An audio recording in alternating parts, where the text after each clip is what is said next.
Hello and welcome to Armanino's webinar series on all the fun things there are to know about the Paycheck Protection Program and particularly the forgiveness world that lies within PPP.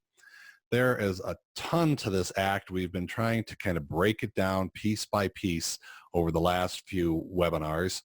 Today, we're going to focus just on two aspects, the forgiveness reduction factors that can lower your forgiveness. We want to kind of break this down piece by piece, help you understand how it works and where there's a whole bunch of interesting challenges and gotchas so that you can be as educated as possible. My name is John Sweisberger. I'm a partner in Armanino's business outsourcing services practice, and I'm joined today by John Cogan, who's a director in our outsourcing group. John has been living with this just as intimately as I have over the last couple of months and is absolutely elbows deep in everything there is to know about the calculation model for forgiveness. So John, welcome. Thanks so much, John. Let's dive in, shall we? Let's kind of set the right stage here with the forgiveness math so that everybody kind of understands how this all works together. And rather than throw a ton of words on the slides today, we thought we'd go with pictures. So let's start with the amount that you spend in these four categories of authorized uses of PPP funds. I think most people are familiar with. There's payroll costs, and then there's the non-payroll costs. Your interest on your mortgage obligations, rent and lease payments, both of those go against both real estate and personal property. And finally, utility payments like electricity, gas, water, internet access, telephone, and transportation. So those are your four categories of spend that are allowable for forgiveness purposes. Add all those up and you have your gross forgiveness amount. Seems pretty straightforward so far, even though, yeah, there's a lot of things that go into all those categories and what's in and what's out. We're not going to cover that today because there's this fun stuff that happens to the gross forgiveness amount called reduction factors. The first one is the salary and wage reduction factor. And that is a dollar amount that you subtract from the gross forgiveness amount. And then the next thing that happens is you take that result and multiply it by the second reduction factor, which is an FTE reduction quotient expressed as a percent. Take the result of that and you have what's called your modified forgiveness total. Okay? Now, you'll note up here that we have payroll costs in blue. There's a reason for that, because this modified forgiveness total, you sort of set aside at this point and you come back to those payroll costs and you go through a second exercise associated with this, and that is you divide that by 0.75, or put another way, you gross it up. This is relevant if your payroll cost is less than 3/4 of your total amount spent, because that is going to create a limit on your overall forgiveness. So you take those payroll costs, divide by 0.75, and that gets you to that 75% payroll cost limit. Okay? With me so far? The next step is pick the smaller of the two. That becomes your net forgiveness amount. Okay, so that's the basic math around forgiveness. So there's a lot in all of this, but today, here's what we're going to focus on, these two items in red. And let's start with, let me bring in John Cogan now to focus on the salary and wage reduction factor. John, this is a pretty simple thing, right? This is incredibly complex. It takes an extremely close and careful reading of the guidance, and let's just go ahead and jump in. First, you have to figure out who's included and excluded from step 2. First off, let's talk about who's in. Any employee that was paid less than 100K on an annualized rate in any pay period in 2019. So the intent here is to focus on reductions for those who are not very highly compensated professionals. And then the out is any other employee. So okay, couldn't be simpler. Let me stop you for a second. What does annualized rate in any pay period mean? Yeah, you know, I'm not loving the way that's written. Well, then explain it to us. Yeah. So it's if during any pay period of 2019 an employee was paid on an annualized rate over 100K. So if they were paid weekly and made more than $1,923 for a week, even if it's just a bonus payment on top of regular pay, then they're considered a highly compensated employee, and they're out. They're out of this part of the calculation. So that's who we're focusing on. They want to pull everyone out that's considered in any way highly compensated as defined by over 100K, So and wait, that's in let me any get pay this. period. Let me make sure I get this. So I've got somebody that works for me that makes $52,000 a year. We pay actually every 2 weeks. So each paycheck, that person gets $2,000 gross pay, $1,000 a week, right? Yep. And on June 30th last year, because they've been a good loyal employee, I paid them a $10,000 bonus. So I only paid them $62,000 last year. And you're telling me they're out of this equation They're out of this equation. That's right. because the $2,000 gross pay they got plus the $10,000 gross pay makes $12,000. And if I multiply that by my 26 payrolls, well, that's a lot more than $100,000. Absolutely. So the key word here is any pay period. That's why it's so important to look at every pay period for every employee during 2019.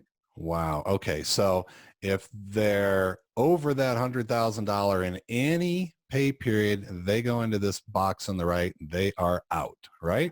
That's right. All right. I'm with you now. All right. Take me through the end. So the idea here is you are subjecting anyone whose salary was reduced more than 25% to this salary and wage reduction. And that's for the 8-week covered period versus a base period of Q1 of 2020. So employees with an 8-week average less than 75% of the Q1 average, they're in. They're subject to the salary and wage reduction factor. Those who are not, and if they had the same salary or if their salary is reduced but not a full 25%, they're out. No salary or wage reduction for those folks. Got it. So if in the first quarter, I paid you on average $1,000 each week, and in the 8-week covered period, let's say I started on April 26th and went to June 21st or something like that. And during that period, instead of paying you that $1,000, I was actually cut you to $500 a week.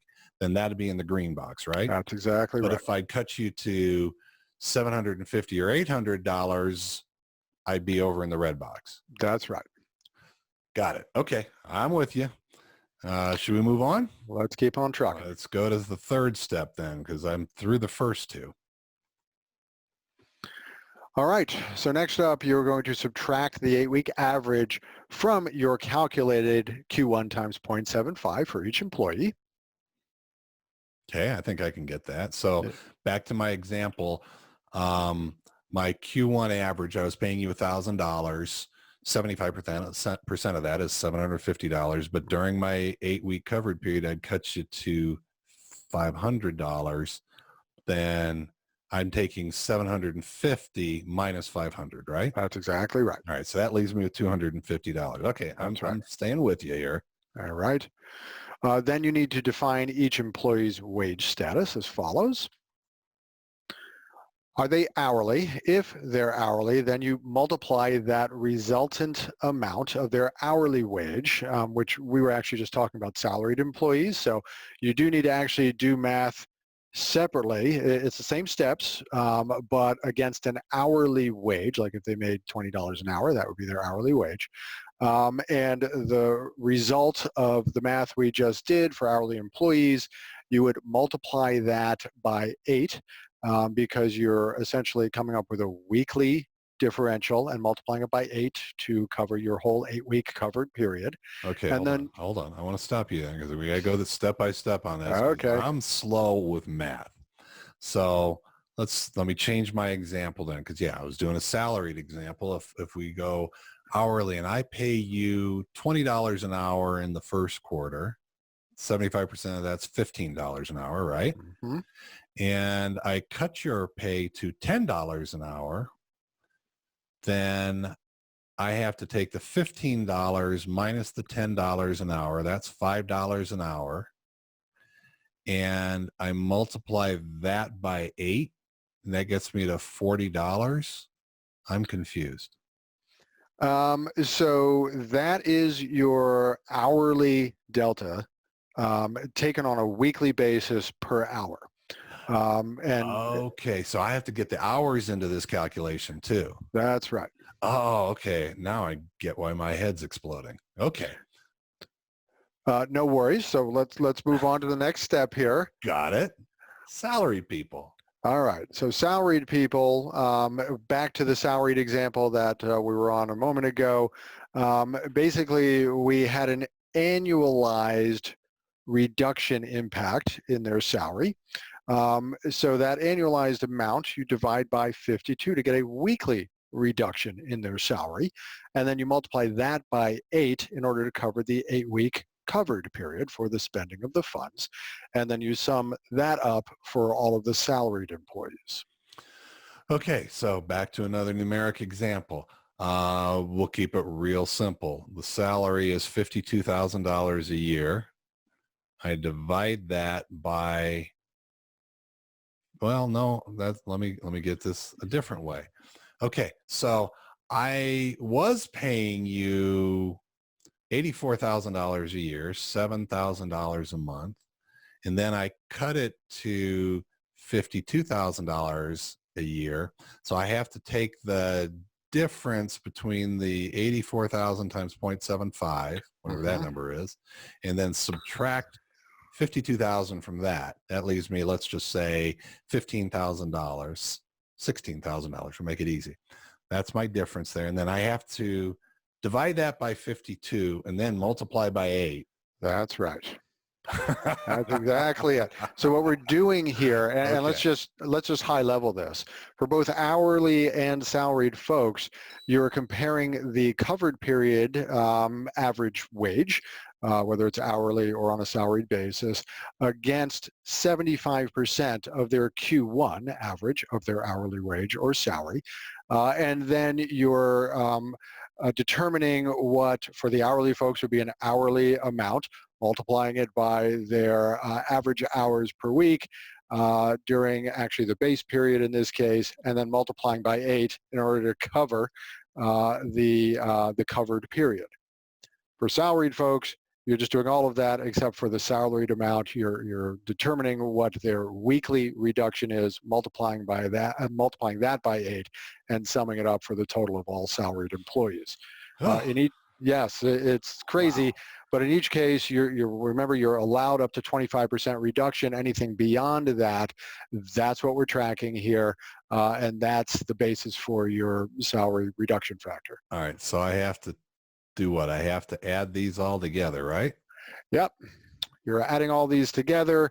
That becomes your preliminary reduction, which you would subtract from your gross forgiveness amount, which we mentioned back on one of those earlier slides. Okay. I think I tracked with you there. You explained it really well. I'm just a little slow sometimes, so I'm going to have to go back and listen to the recording a couple times, but I think I can figure this thing out.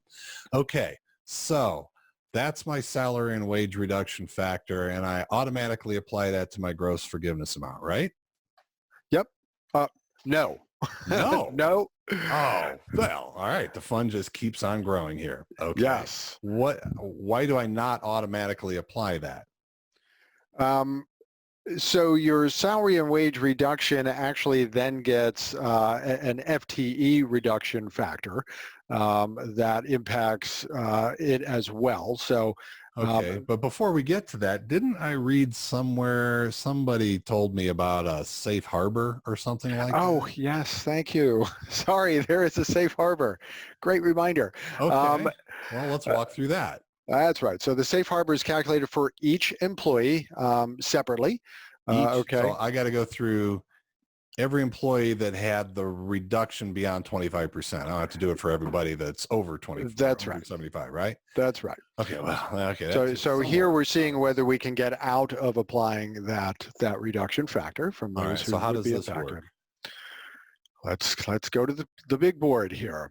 So number one, you are once again comparing sort of a base time to another time. This time they're oddly related. The base period is February 15th of this year. So you look at what was the annual salary or average wage in the pay period that traverses February 15th.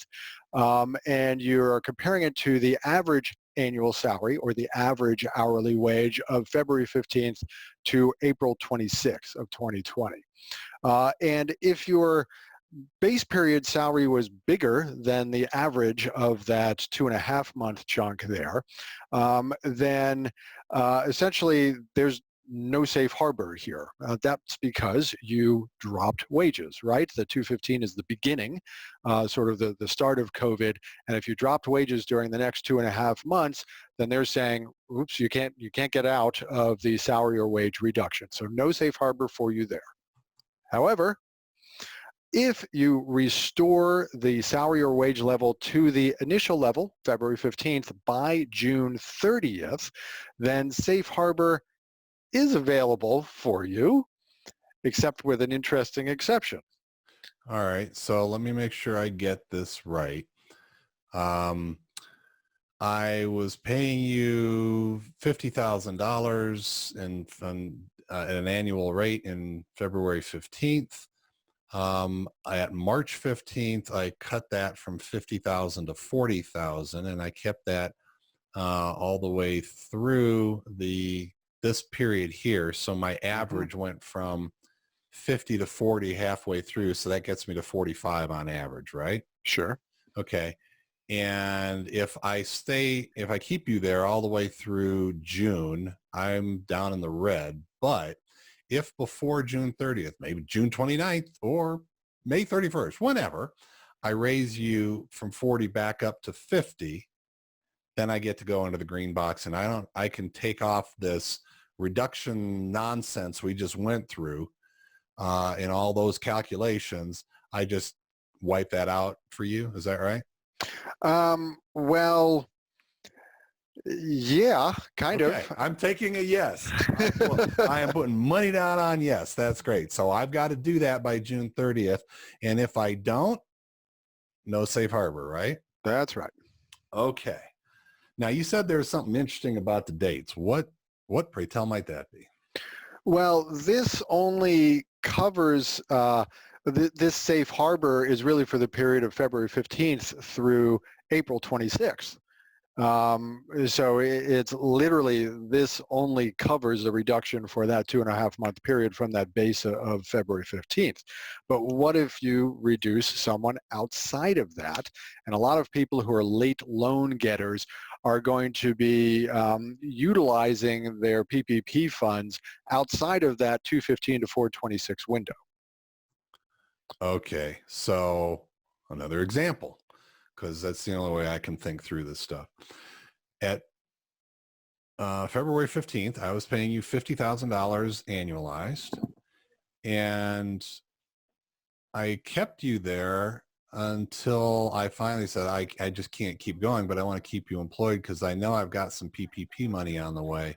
So at May 1st, though, I just said, I just can't do this anymore. I have to cut you to $40,000.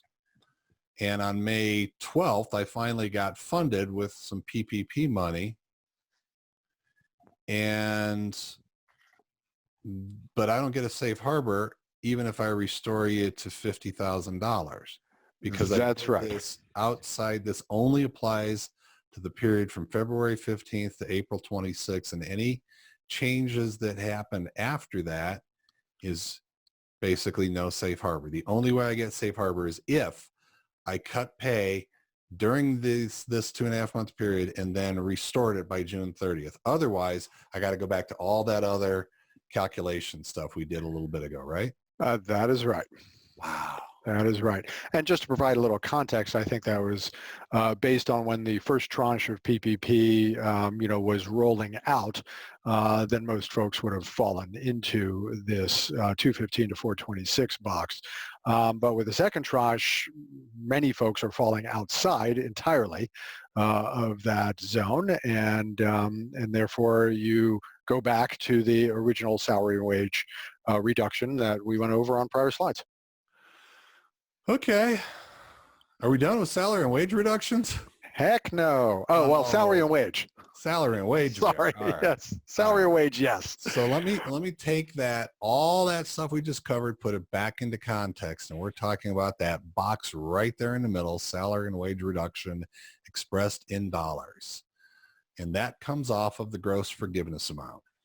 Then we have to apply to that reduction the second reduction, which is the FTE reduction quotient, right? This one right here. Yep. This one surely is simpler than the salary and wage reduction one, John. Please tell me it's simpler. I can't even believe it's taken us this long just to get to this reduction. It actually, I think it's in some ways simpler, but there's still plenty of math to go around. So for you math lovers here. You guys didn't know you were in for a math lesson today, did you? Well, all right, John, walk us through this one. Okay. So here, once again, we are fundamentally trying to compare the covered period, this time for FTE, against base periods. So you need to start by determining the number of FTE during your 8-week covered period. And even this is wonderfully not simple. So first off, you take any of your salaried employees and hourly employees working at least 40 hours a week, and each of those folks count as one FTE. So at least we're off to a pretty clean start here. All right, but I want to stop you for a second. I've got a bunch of people who work overtime, like 48, 50, 54 hours a week. 1.0, John, 1.0. Oh man, I don't get to do like 1 1/4? Nope. Okay. So, hey, I don't write the laws. I just read them here. All right, fair enough. So they get a 1.0.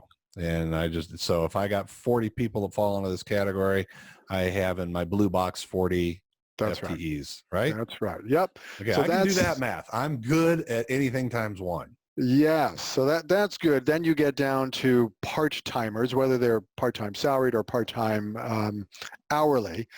Doesn't matter. Math is the same. So then what you do is you look at the total hours worked by these part-time employees divided by 8, which equals the average weekly hours. So the total hours is over the 8-week covered period. Okay, their hours may fluctuate. Very common, especially for hourly employees, but you total that up for the 8-week period, then you divide it by 8. That gives you your average weekly hours, and you divide that by 40 because we are using 40-hour weeks to come up with a 1.0 FTE equivalent. You divide that by 40 to determine your preliminary number of part-time FTEs. Okay. Why Stopping you again. Okay. So I'm going to try to do easy math here. I add up all the hours that were worked by my part-time employees during the 8 weeks, and it was 256 hours, right? Mm-hmm. And I divide that by 8, and that gets me to 32 average weekly hours, right? Yep. You're with me so far? I am. Okay. So I take that 32 divided by 40. That gives me a 0.8 number on the right. That's right. Okay. For that employee. Mm-hmm. For that employee. But I have to do this for every part-time employee. That's right. Yep. I can't just add it all up. I have to do it person by person. That's right. Oh, the fun just keeps on growing. Okay, cool. I got this. I can multiply by 1. I can do that thing I just did, and I can get to a bunch of 0.4s and 0.6s and 0.9s and 0.1s and all that stuff. I just rounded to the nearest 10th, right? Please tell me yes. I think that's the practice we're going with here. Okay, so I got that. Now, are we done on this now? Nope, not quite. That would have been too easy. So there's actually an alternative method to determining your FTEs for part-timers. You're killing me, Smalls. All right. Yep. All right. What's that? Hate the game, don't hate the player. Okay, so what we got here is, I guess it's to make it easier, and this would make sense if you have a lot of really small fraction FTE types, like a lot of 0.123 types. So what you can do is essentially do the same math we just did, but instead of using their actual, rounded to the nearest tenth, FTE decimal there, you can instead use 0.5 for all of your part-time employees working less than 40 hours a week. So in that case, your 0.8s become 0.5s, your 0.3s become 0.5s. So what you can see is, what we're trying to do here is get a higher number. All right, the higher number sort of wins here. So you're trying to maximize. And the question is, if you have a lot of 0.123 part-time folks, then 0.5 will, once you've added that up times, or added up for all of your part-time employees, would give you a higher number than the 0.12s and 3s. However, if you've got a bunch of 0.6, 7, 8, 9s, then you'll be downgrading them by moving them to 0.5. So basically, you need to do the math for all of your part-time employees and then choose the larger number to add to that total number of the full-time folks in the top. So I take the top box in blue and I take one of the two bottom boxes in blues. That's right. Add those together, and that gives me total FTEs, right? That's right. That's for your covered period. Mm-hmm. Oh, okay. We're done now, right? Nope. Keep going here. Of course well, not. Right. So we mentioned there's a base period. There are actually two base periods that you get to choose from here in which to compare. So, the context here is that the government wants folks to hire back up. Well, back up to what? And that's where you get these two base periods. One of them is basically the year ago period, February 15th of 19 to June 30th of 19. And you take your average FTEs for that period, or the average FTEs from January 1 to February 29th of this year. So those are your base periods. And of course, you want to take the lower of those because you want your covered period to look better by comparison. So that equals your FTE reduction quotient. And now you're multiplying the forgiveness amount less the salary reduction factor. So hearkening back to, all of the boxes that we saw laid out on one of those earlier slides. And then you're multiplying it by this quotient. Okay. Any way out of this problem? So there is a safe harbor for this as well. Oh, good. I'm sure it'll be simple. Oh, yeah, totally. All right. Let's walk through that then. And wow, doesn't this look familiar, right? So here we are again. We've got this very specific safe harbor period. It starts with your FTE in the pay period that traverses February 15th of 2020. And the question is that number of FTEs greater than the number of FTEs during the Feb 15th to April 26th. Once again, they want to see, did you lower your FTE count? Because they want you to get that back up. Getting it back up to your base period amount is what gets you into the safe harbor. So if you don't get those folks back up by this date, then there's no safe harbor. Here's this date. 6/30 of 20. So once again, just like on the salary reduction, this is only a safe harbor if you had a reduction from 215 through 426. So in comparison to your FTE on 215, did you lower during that 215 to 426 period? If the answer is yes and you restored by 6/30, then you do have the safe harbor here. But if you didn't reduce your FTE during that period and subsequently reduce them, then you still are stuck with well, you're stuck with the FTE reduction that we just calculated.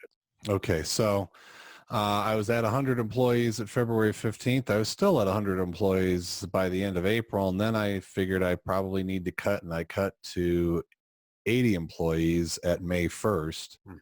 But then I got my PPP money on May 12th, and so at June 15th, I restored from 80 back to 100, and I kept it there through June 30th.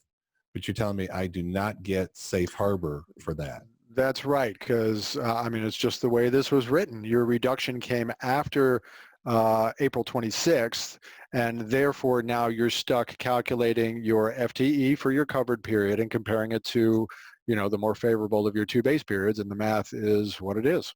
Okay.